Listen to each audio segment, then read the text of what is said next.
Robert is originally from Port Adelaide, South Australia. He was ordained in the Presbyterian Church in November 74 and retired from the Uniting Church ministry in December of 2016. He served as chaplain at Pendley and Essendon Grammar School for 11 years, and then at Wesley College for 2 years, and as a Presbytery Minister Administration for 9 years. Other roles include high school teacher, 5 years in South Australia, and head at Wesley College, Melbourne for 19 years. There's Robert, and we welcome you, Robert, and would be keen to hear what you have to say to us. Thank you. My first thing is to please apologise for the rather unsightly nose. I've had a skin cancer removed and the bandages are yet to come off. And excuse me reading this, but I wanted to keep to the track. Many years ago, I watched a series on television on the topic of world religions. A journalist who was something of a fellow traveller to religion interviewed people associated with each religion that he introduced. And when he came to Hinduism, he interviewed a Brahmin sage and commented on the enormous multiplicity of the gods of Hinduism, perhaps with a little touch of cynicism. The sage replied that there is only really one true God in Hinduism, that's Brahman, towards which the multiple other gods were signposts pointing to Brahman.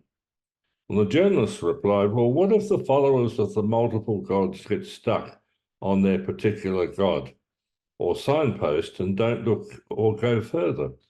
And the sage replied, well, for them, God is not in a hurry. And the neatness of that answer has stayed with me and has proved helpful for me as I made changes in my mind about religion. I was brought up in a Presbyterian family. Mum was my first Sunday school teacher. Dad was an elder. We were part of that Port Adelaide Presbyterian Church, which had 2 additional preaching spots at Peterhead and Largs North, and we had students for the ministry assisting the minister on Sunday mornings.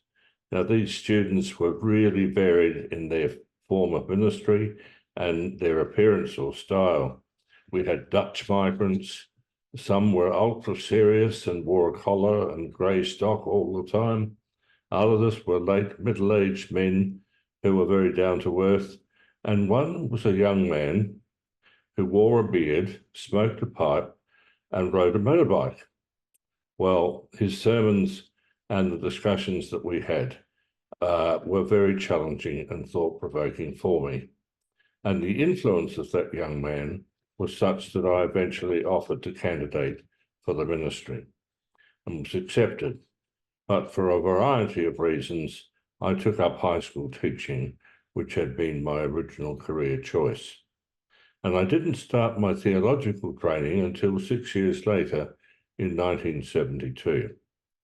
Because by then I was married with 2 very young children, I had to have a job. So I was a home missionary for the 3 years of theological training. 2 things happened over those 3 years. The first was that my experience of work as a teacher became a measuring stick for the work as a home missionary. And to be honest, I found the home missionary work did not inspire me as much as teaching had done. The second thing was that the theological education itself has opened up new ideas. Some of them were reinforcing of my sense of call to the ministry, but some raised questions that I could not easily answer. Now, why didn't those questions about vocation and questions about religion unsettle me enough before to not proceed to ordination or to resign after ordination? Well, there are 3 answers. The first answer is a purely pragmatic one. We had taken the major step of leaving South Australia and had migrated to Victoria. We left everything behind, family, job, and the home we knew in South Australia. To not proceed to ordination and acceptance of a parish responsibility would have required a very brave step, which I'm afraid to say I was not prepared to take. The second reason was that I was offered as part-time chaplaincy at Penley and Essendon Grammar after only 2 months of being in my exit appointment. And so with the support of the Kirk session, I accepted the appointment, and that meant I was back in the school environment as well. And so my love of teaching was being reinforced. In that sense, I had the best of both worlds. The third reason was most important and something I discovered through chaplaincy. More about that in a minute. At the end of my theological studies, I became involved with the Cairn Miller Institute, the Human Relations Movement, and the Augustine Centre led by the Reverend John Alexander.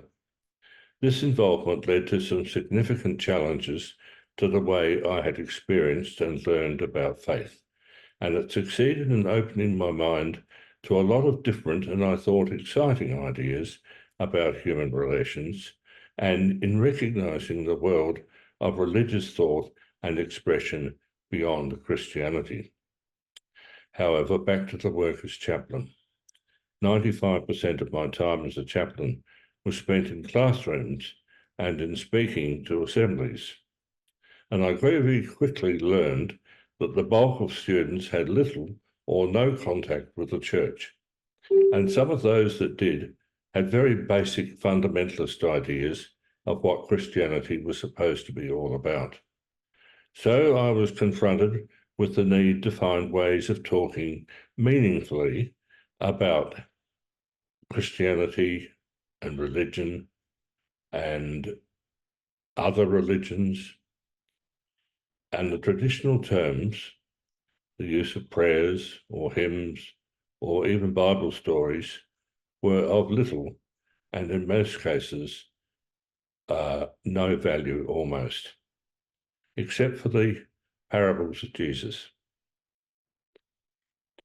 So I had to find new ways of communicating what I believed was the essence of religion, and specifically Christianity.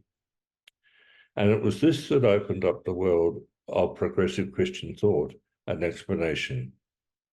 I found more and more that if the teaching and questioning that Jesus presented was talked about without the clutter of the church's accretions of doctrine, some students actually responded, and they were prepared to open their thinking a little further and even ask questions. So in attempting to understand religion more widely and provide pathways for students to find what religion might mean to them, I renovated my own faith. It didn't matter to the students or to me that we weren't able to come to firm conclusions and affirmations. So the Hindu sages' comment, "For them, God is not in a hurry," became important to us both. I live in two worlds. Progressive Christian ideas now predominate in my mind and heart, but I still read bits of the Bible and a commentary most days. And even though I can't attend church because of my disability, I provide the local congregation's weekly newsletter, and I edit their worship service video and put it onto YouTube. And I've only just ceased being a member of the church council, which met for the most part online. It's very hard to separate from the church that has nurtured for all of my 78 years. That's my story. Thank you.